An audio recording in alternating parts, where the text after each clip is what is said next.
La vida tiene misterios que covengo por el comba año gatupiva, cuestiones desconocidas para ella y muchas veces alegres que tal que hijo de Teba, y otras veces dolorosas, ahí de corrasiva.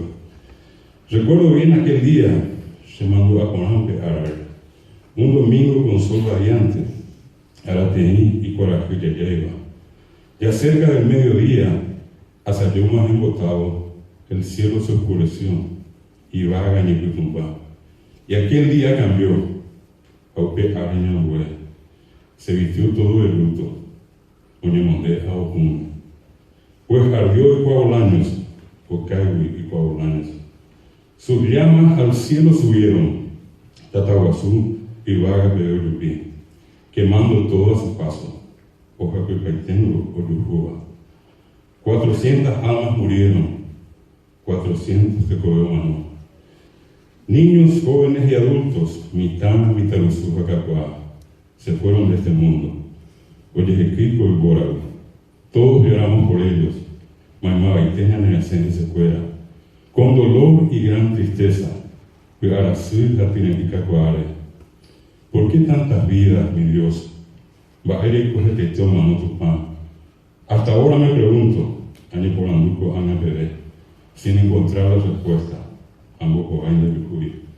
Solamente recuerdo, Shemandu Apuquitá, que esa triste noche, pues Jarete en un pero guape, el cielo se llenó de estrellas, y vaga en Villavi.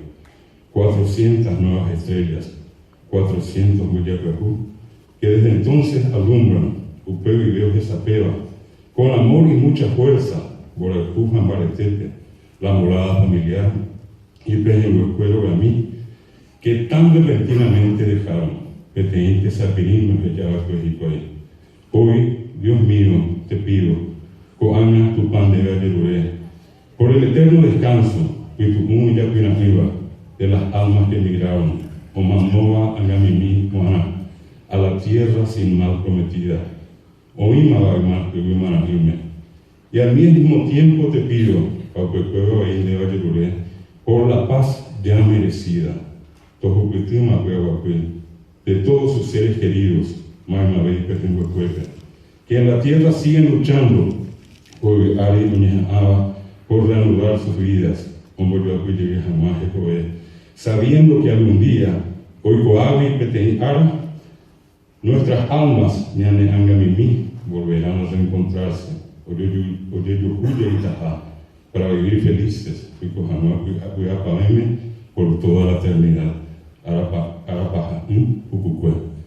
Este es un poema que quiero entregarle a la señora Verónica con un testimonio de profundo reconocimiento y con el deseo de la paz para Nelly y para todas las víctimas de Coahuila.